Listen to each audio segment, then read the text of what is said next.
మెడికవర్లో అరుదైన ఆపరేషన్ 5 ఏళ్ల బాలిక ప్రాణాలను కాపాడిన వైద్యులు.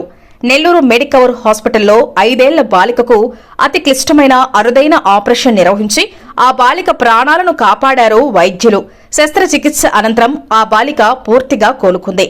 దీనిపై hospital pulmonologist doctor Katamreddy Kaushik Reddy బుధవారం మీడియా సమావేశం నిర్వహించి వివరాలను వెల్లడించారు. తీవ్రమైన దగ్గు, జ్వరం, శ్వాసకోశ సమస్యతో బాధపడుతున్న 5 ఏళ్ల బాలికను వారి కుటుంబ సభ్యులు మెడికవర్ హాస్పిటల్కు తీసుకురాగా తమ వైద్య బృందం బాలికను పరీక్షించి ఛాతీని స్కానింగ్ చేయడం జరిగిందన్నారు. స్కానింగ్లో ఎడమవైపు ఊపిరితిత్తులు పూర్తిగా పాడైపోయినట్లు నిర్ధారణ కావడంతో ఇంటర్వెన్షనల్ పల్మనాలజీ విభాగానికి సిఫార్సు చేసినట్లు డాక్టర్ కౌశిక్ రెడ్డి తెలియజేశారు. బాలికకు బ్రాంకోస్కోపీ పరీక్ష నిర్వహించగా ఎడమవైపు ఊపిరితిత్తుల్లోని మెయిన్ బ్రాంకస్ చివరలో పోక వక్కల గింజ బీటల్ నట్ పూర్తిగా పూడుకుపోయి ఉందని పేర్కొన్నారు. దీని కారణంగా బాలిక శ్వాస తీసుకోవడంతో ఇబ్బంది పడుతుందన్నారు. ఫోగర్ ట్రీ బెలూన్ సాయంతో ఆ గింజను కదిలించి జీరో టిప్ బాస్కెట్ ద్వారా శస్త్రచికిత్స నిర్వహించి ఆ గింజను పూర్తిగా తొలగించినట్లు వెల్లడించారు. శస్త్రచికిత్స అనంతరం ఊపిరితిత్తి పూర్తిగా విస్తరించడంతో బాలిక తిరిగి సులభంగా శ్వాస తీసుకోగలుగుతుందని చెప్పారు. ఈ శస్త్రచికిత్స ఎంతో క్లిష్టమైందని, గింజ గట్టిగా ఇరుక్కుపోవడంతో శ్వాస మార్గం పూర్తిగా పూడుకుపోయిందని, శస్త్రచికిత్స ద్వారా ఊపిరితిత్తిని తిరిగి యథాతథంగా మార్చగలిగామని డాక్టర్ కౌశిక్ రెడ్డి వెల్లడించారు. చిన్నపిల్లలతో పాటు పెద్ద వయసు వారికి కూడా శ్వాసకోశ సంబంధ సమస్యలను విజయవంతంగా పరిష్కరించేందుకు నెల్లూరు మెడికవర్ హాస్పిటల్లో అత్యాధునిక వైద్య పరికరాలతో పాటు అనుభవజ్ఞులైన వైద్యులు అందుబాటులో ఉన్నారని తెలియజేశారు. ప్రస్తుతం బాలిక పూర్తిగా కోలుకుందని వెల్లడించారు. అందరికి నమస్కారం అండి. నేను మీ doctor Katamreddy Kaushik Reddy, consultant clinical and intervention pulmonologist at Medicover hospital Nellore. మరి ఈ రోజు ఈ ప్రెస్ మీట్ పెట్టడానికి కారణం ఏంటంటే, ఒకరికి ఆయాసం వచ్చింది అంటే ఎంత కష్టపడతారో అనేది మనకు తెలుసు. అదే ఒక చిన్న పిల్లకి ఆయాసం వచ్చింది అని ఆ పాప ఎంత కష్టపడిందో అనేది మనం అడ్రస్ చేయడానికి ఈ రోజు పెట్టాము. సో ఈ ఎందుకు ఆయాసం వచ్చింది అంటే, ఒక పాప యాక్చువల్ గా సత్య పేరు, ఒక 5 years పాపకి. అయితే పేషెంట్ కావల్ నుంచి వచ్చారండి. సో కావల్లో యాక్చువల్ గా ఒక 1 week బ్యాక్ వాళ్ళు ఒక హాస్పిటల్కి వెళ్ళారు. హాస్పిటల్కి వెళ్ళినప్పుడు వాళ్ళు ఇనిషియల్ గా ఒక ఎక్స్రే తీసారండి. ఆ ఎక్స్రే ఇది. ఓకే, సో ఈ ఎక్స్రే పరంగా చూసుకున్నాం అంటే ఈ రైట్ సైడ్ ఊపిరితిత్తులు బాగుంది, లెఫ్ట్ సైడ్ ఊపిరితిత్తులు మొత్తం కొలాప్స్ అయింది. ఓకే, సో ఇలాగ ఆయాస పడుతుంది ఈ పాప అని చెప్పేసి మన దగ్గరికి రిఫర్ చేశారండి. సో ఈ రిఫర్ చేసినప్పుడు మనం ఎక్స్రే చూసి ఊపిరితిత్తుల్లో ఏదో ప్రాబ్లం ఉంది, అందుకని ఊపిరితిత్తులు లెఫ్ట్ సైడ్ ఊపిరితిత్తులు మూసుకోబోయాయి అనేసి ఇమీడియట్ గా మా దగ్గర ఉన్న పీడియాట్రిషియన్ డాక్టర్ ఉదయకీర్తి మేడం చూపించి, సో దాని తర్వాత ఎమర్జెన్సీగా మధ్యాహ్నం వస్తే ఒకసారి ఏంటి అనేది ఒక సిటీ స్కాన్ చేసామండి. సిటీ స్కాన్ చేసినప్పుడు ఆ లెఫ్ట్ సైడ్ ఊపిరితిత్తుల్లో పాపకి ఒక ఫారెన్ బాడీ అంటే విదేశీ పదార్థం అది ఏంటి అని ఇరుక్కొని పోయింది లెఫ్ట్ సైడ్ లో. సో మేము ఇమీడియట్ గా మా కాడ ఉన్న అత్యాధునిక పరికరాల్లో బ్రాంకోస్కోపీ అనేది అంటే ఊపిరితిత్తుల ఎండోస్కోపీ.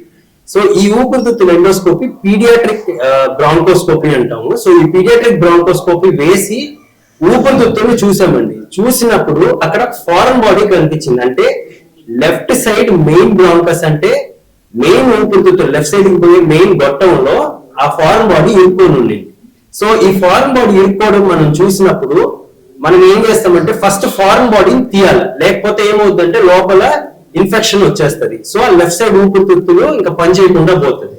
సో మనం ఏం చేసామంటే ఒక ఫోగాటి బెలూన్, ఆ బెలూన్ వేసి ఫారెన్ బాడీని బయటికి తీసామండి. ఆ ఫారెన్ బాడీ తీసినప్పుడు ఏంటి అని మనం చూస్తే అది ఒక్కపొడి అంటే బీటిల్ నట్. అది ఏమైంటది అనుకుని మనము క్రాస్ చెక్ చేసినప్పుడు వాళ్ళ నాన్నగారికి ఒక్కపొడి వేసుకునే అలవాటు ఉంది. సో పాప ఒక్కపొడి మింగేసి అది బై మిస్టేక్ అది పొట్టలోకి పోకుండా ఊపిరితిత్తులకు వెళ్ళిపోయింది. దాన్ని మా భాషలో ఏమంటాం అంటే ఆస్పిరేషన్ అంటాం. సో ఈ ఫారెన్ బాడీస్ అనేది అత్య ఇంపార్టెంట్, ఒక ఎమర్జెన్సీగా మనం చూడాల్సిన పరిస్థితి. సమ్ టైమ్స్ ఏమవుతుందంటే 2 ఊపిరితిత్తులు బ్లాక్ అయిపోయినప్పుడు కొలాప్స్ అయిపోతారంటే డెత్ గానీ అవ్వచ్చు. ఎందుకంటే మెయిన్ గా ఒక్కొక్కరికి ఆయాసం అనేది చాలా ఇంపార్టెంట్, అది అడ్రస్ చేయాల్సిన విషయం. సో ఈ ఫారెన్ బాడీస్ ని మనం యాక్చువల్ గా పేరెంట్స్ చూస్తుండాల. సో ఏదైనా పాపకు తెలియదు అదేంటి అనేది, పోయినా చెప్పుకోలేని పరిస్థితి. సో పేరెంట్స్ కి తెలియదు, యాక్చువల్ గా వాళ్ళ అమ్మ నాన్నకి ఐడియానే లేదు ఇట్లా ఫారెన్ బాడీ లోపల ఉంది అనేది. ఓకే, మనం డయాగ్నోస్ చేసిన వెంటనే వాళ్ళకి అర్థమైంది ఓకే ఇది ప్రాబ్లం అనేసి. సో ఇది ఎందుకు ఇంపార్టెంట్ అంటే ఒక 5-year పాపకి మనం బీటిల్ నట్ అనేది లోపల లెఫ్ట్ సైడ్ ఊపిరితిత్తుల్లో ఉంది కాబట్టి మనం బ్రాంకోస్కోపిక్ ప్రొసీజర్ చేసి బయటికి తీసాం. ఇంపార్టెంట్ ఏంటంటే ఎర్లీ డయాగ్నోసిస్, అంటే ఎంత తొందరగా మనం కనిపెడతామో అంత తొందరగా వైద్యం ఇచ్చినప్పుడు ఏ ప్రాబ్లం ఉండదు. ఫారెన్ బాడీ అనే పర్స్పెక్టివ్ ఎమర్జెన్సీ ప్రొసీజర్ అండి. ఓకే, సో ఇప్పుడు మా పీడియాట్రిషియన్ మేడం ఉదయకీర్తి గారు చెప్తారు, దాని తర్వాత మా రంగా సార్ వచ్చి అనస్థిటిస్ట్ ఇక్కడ. సో మనం ఎలా కేసు హ్యాండిల్ చేసామని అడల్ట్స్ కూడా రావచ్చు. సార్ బేసిక్గా ఇది మా 4వ ఫారెన్ బాడీ అండి మేము చేసిన దాంట్లో మీరు అడిగిన పాయింట్ ఏంటంటే పెద్దవాళ్ళు ఇప్పుడు కొన్ని మంది దీర్ఘకాలికంగా దగ్గు ఉంది అన్నప్పుడు మనం ఒక కాయ పెట్టుకుంటాం, నోట్లో పెట్టుకుంటారు, కరెక్కాయ అంటాం దాన్ని. కొన్నిసార్లు నిద్రపోయేటప్పుడు వాళ్ళు పెట్టుకొని పడుకుంటారు. సో అలాంటివి కానీ అప్పుడప్పుడు ఊపిరితిత్తుల్లోకి వెళ్ళిపోతాయి. మేము ఇక్కడ ఎన్కౌంటర్ చేసిన దాంట్లో ఒక తాత 65 years old, ఆయనకి చికెన్ బోన్ లెఫ్ట్ సైడ్ లో ఇరుక్కొని పోయింది. ఓకే, సో ఇలాంటివి పెద్దవాళ్ళకి కానీ జరుగుతాయండి. కానీ ఏమవుతుందంటే కొన్నిసార్లు డెంటల్ ఇంప్లాంట్స్ ఉంటాం మనం ఈ పళ్ళ సెట్టి పెట్టుకుంటాం, అవి కానీ లోపలికి వెళ్ళిపోతుంటాయి. సో ఫారెన్ బాడీ ఏదైనా లోపల లేని మనం కానీ లోపల పెట్టుకున్నాం అంటే అది ఫారెన్ బాడీ అవుతుంది. సో అలాంటి విషయంలో చిన్నపిల్లలైనా సరే పెద్దవాళ్ళైనా సరే అట్ ద మోస్ట్ ఎర్లీగా మనం డయాగ్నోస్ చేయడం వల్ల మనకి అడ్వాంటేజ్ ఉంటుందండి. సో ఇప్పుడు ప్రతి ప్రొసీజర్ అంటే ప్రతి ఊపిరితిత్తులకు సంబంధించిన ప్రతి ప్రొసీజర్ ఇప్పుడు మనం నెల్లూరు మెడికవర్ లో చేస్తున్నాము. విత్ హై క్లాస్ ఫెసిలిటీస్ ఉన్నాయి, ప్లస్ అత్యాధునిక పరికరాలు ఉన్నాయి, with good team and backup. So ఇది వెరీ ఇంపార్టెంట్ అండి. బ్యాకప్ లేనిదే ఏమీ ఎక్కడా చేయలేము. అది మనం మెట్రోపాలిటన్ సిటీస్ అని అనుకుంటున్నాం ఇప్పుడు వరకు, కానీ ఇప్పుడు ప్రతిదీ మన నెల్లూరులోనే అవైలబుల్ ఉంది. సో మీరందరూ యూటిలైజ్ చేసుకోవాలా. సో కైండ్లీ ఏ ప్రాబ్లం వచ్చినా సరే తొందరగా డయాగ్నోస్ చేసుకోవాలంటే మీరు మా దగ్గరికి రావాలి. ఓకే సార్, దీనికి ఆరోగ్యశ్రీ లేదా? ఒక మెట్రోపాలిటన్ సిటీస్కి వెళ్ళారండి, ఇప్పుడు గంట సేపు పడుతుంది, 2 గంటల సేపు పడుతుంది సర్జరీ. సో దాన్ని బట్టి డిపెండ్ అవుతుంది.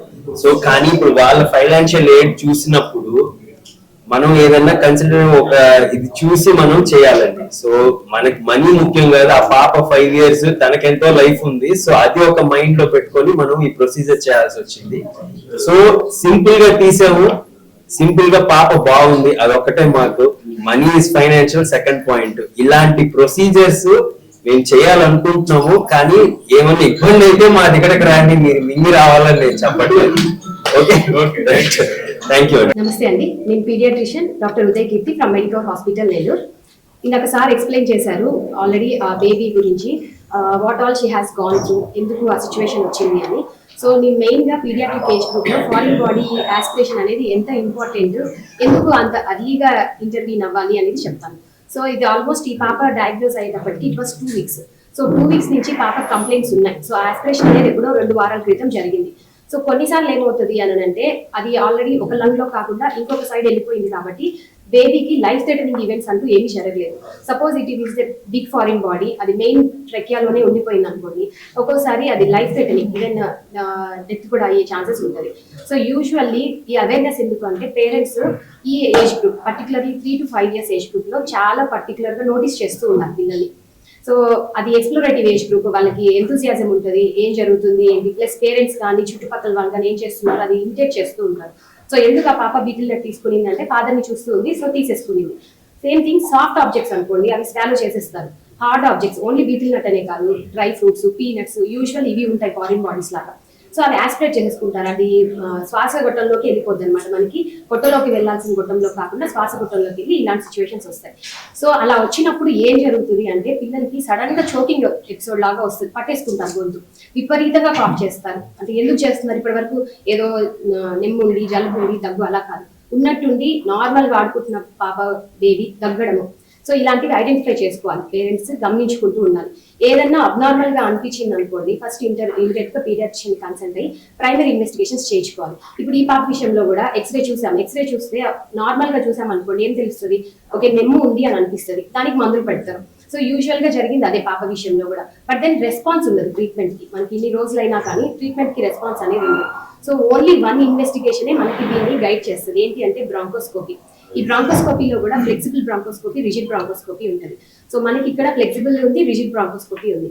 సో పీడియాట్రిక్ ఏజ్ గ్రూప్ లో flexible is much more easy to perform. Short జిఏలో చేసేయచ్చు, 5 to 10 minutes ప్రొసీజర్. సో ఇలాంటివి అంటే అర్లీగా ఇంటర్వ్యూ చేయడం వల్ల ఏమవుతుందంటే, ఇది చూడండి లంగ్ ఎక్స్పాన్షన్ నార్మల్ గా వచ్చేసింది. ఒక్కోసారి కొన్నిసార్లు మంత్స్ కూడా అయిపోతుంది. సో వన్స్ డ్యామేజ్ అయిపోతే ఆ లంగ్ ని కొలాప్స్ అయిపోతే రీఇన్ఫ్లేట్ చేయడం అది కష్టం అవుతుంది. So just for the awareness purpose, parents be careful about children particularly this age group. So మీకు ఏదైనా అబ్నార్మల్ గా సైన్స్ ఉన్నాయి అని అంటే నెగ్లెక్ట్ చేయకుండా ఇమీడియట్ గా కన్సల్ట్ అయ్యి అప్రోచ్ అవ్వాలి. Thank you.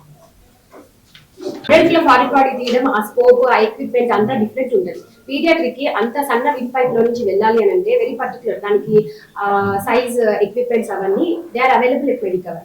సో అందుకని మనము ఈవెన్ ఎంత ఏజ్ గ్రూప్ అంటే అరౌండ్ ఇన్ఫాంటైల్ ఏజ్ నుంచి కూడా ఈ ఫారిన్ బాడీస్ కాదు ఏదైనా ప్రొసీజర్స్ మనం ఇక్కడ చేయగలుగుతున్నాం. 5 years చిన్న పాపకి ఆయాసం చాలా ఎక్కువగా ఉంది అని మన ఎమర్జెన్సీకి వచ్చినప్పుడు డాక్టర్ కౌశిక్, మన పీడియాట్రిషియన్ కీర్తి వీళ్ళిద్దరూ చూసి ఎమర్జెన్సీగా చేయాలి అని ఆపరేషన్ థియేటర్కి ఆఫ్టర్నూన్ గా షిఫ్ట్ చేశారు. పాపని ఎగ్జామిన్ చేస్తే చాలా బ్రెత్లెస్గా ఉంది, అంటే చాలా ఆయాసంగా ఉంది, ఊపిరి తీసుకునే వేగం చాలా ఎక్కువగా ఉంది, బ్లడ్ లో ఆక్సిజన్ లెవెల్స్ కూడా తక్కువగా ఉన్నాయి. కానీ ఇంకా ఈ పాపకి ఎమర్జెన్సీగా మనం చేయాలి అని, సో అప్పటికప్పుడే వితౌట్ ఎనీ డిలే మనం ప్రొసీజర్ చేయడానికి ఆపరేషన్ థియేటర్ లోపలికి తీసుకెళ్ళాము. సో మామూలుగా ఇంత చిన్న పిల్లలకి ఎమర్జెన్సీగా అంటే ప్రీ ఆపరేటివ్ గా మనం ఏ ప్రిపరేషన్ లేకుండా ఎమర్జెన్సీగా తీసుకోవడం అనేది ఛాలెంజింగ్. దట్టు ఈ మనం అనస్థీషియా ఇచ్చేదంతా శ్వాసనాళం ద్వారానే ఇస్తాం, అంటే ట్రకియా, బ్రాంకై, ప్రధానమైన శ్వాసనాళాల ద్వారానే మనం అనస్థీషియా ఇస్తాం. అందులోనే ప్రొసీజర్ చేయాల్సి వస్తుంది, అంటే ఒక 2 hours ప్రొసీజర్ చేయాల్సి రావడం అంటప్పుడు వాళ్ళకి అనస్థీషియా ఇవ్వడం అనేది చాలా ఛాలెంజింగ్. సో కానీ మనము మన హాస్పిటల్లో మనకు ఉండేటటువంటి high class, world class equipment వల్ల anaesthesia work stations, so ventilators, other equipment, bronchoscopes ఇవన్నీ ఉండడం వల్ల సక్సెస్ఫుల్గా ఏ ప్రాబ్లము లేకుండా ఈ పాపకి ప్రధానమైన శ్వాసనాళంలో ఉండే ఫారిన్ బాడీ, అంటే ఆర్గానిక్ ఫారిన్ బాడీ అంటే foreign body which is related to food, so దాన్ని మనం సక్సెస్ఫుల్గా రిమూవ్ చేయగలిగాము. ఆపరేషన్ అయిన తర్వాత కూడా ఈ పాపని ఒక 12 to 54 hours ఐసీయూలోనే పెట్టుకున్నాము. ఐసీయూలో కూడా బాగా కేర్ ఇచ్చి సక్సెస్ఫుల్గా ఆ పాపకి డిశ్చార్జ్ చేయగలిగాము.